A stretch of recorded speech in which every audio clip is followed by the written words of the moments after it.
Welcome back to the Articulate Word.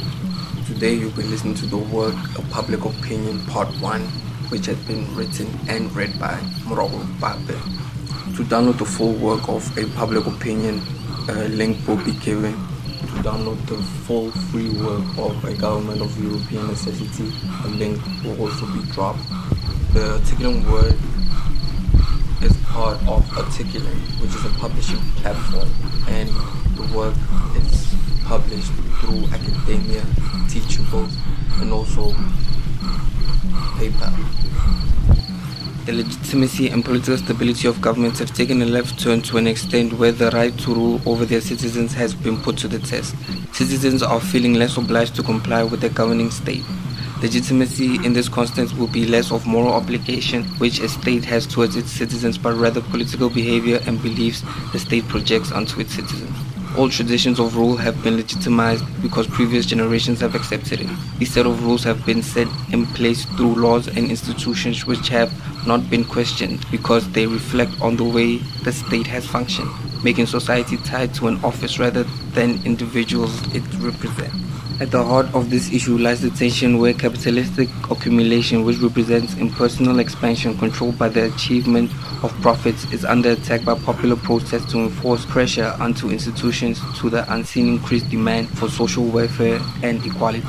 Capitalistic accumulation and governmental duties are in contrast, whereas government has its hands full on responsibilities of their citizens' economic and social life, which is seen with the increase of public spending, which puts capitalistic accumulation at a downfall as profits decrease and enterprise is discouraged. Capitalists can boost popular demand for social welfare and security as its economy is primarily based on private profit. They are only left with the option to fight against popular demand or face economic downfall. Governmental and economic overload comes into play where institutions find it hard to function due to the high demand it experiences. This has come to action because of representatives and institutions encouraging themselves to outbid one another in order to beat competitors. Institutions and representatives have grown skepticism due to the increased interdependent relationship between institutions and organized groups. The rise of the new right since the 1980s is a response to the economic and governmental overload which was faced at the time. Concerns grew from the fear of a fiscal crisis, from welfare states. Crisis rose in the state finances, where expanding social expenditure clashes with economic recession and lower tax revenues.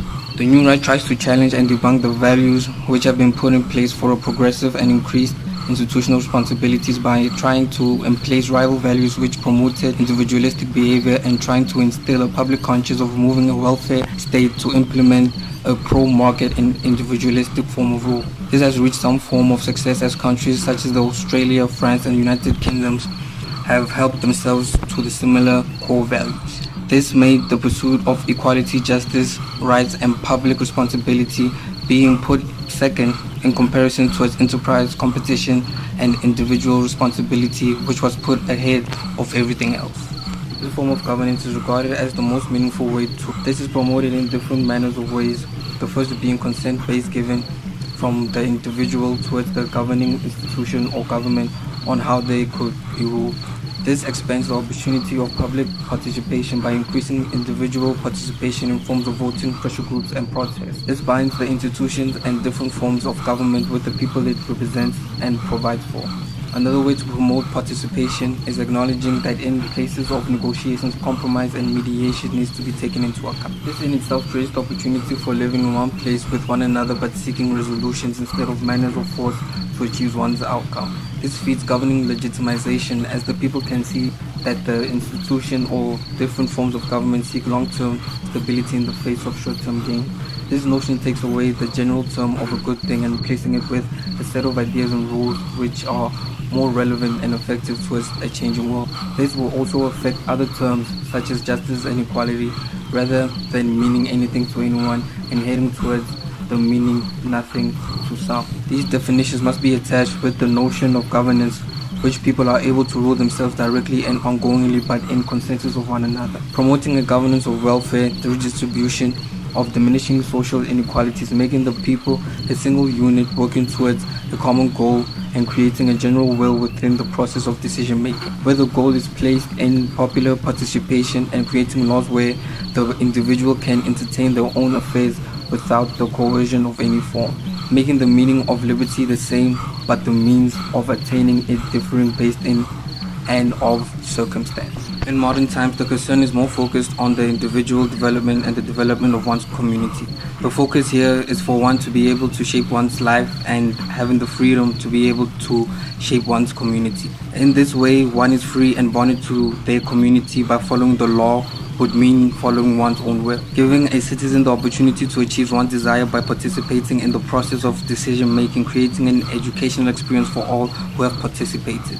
Starting new institutions and international organizations is only one part of the solution, but the reform of old form of governance and institutions that they suit the changing manners of the modern world will strengthen their legitimacy of rule and their ability to create a civil society.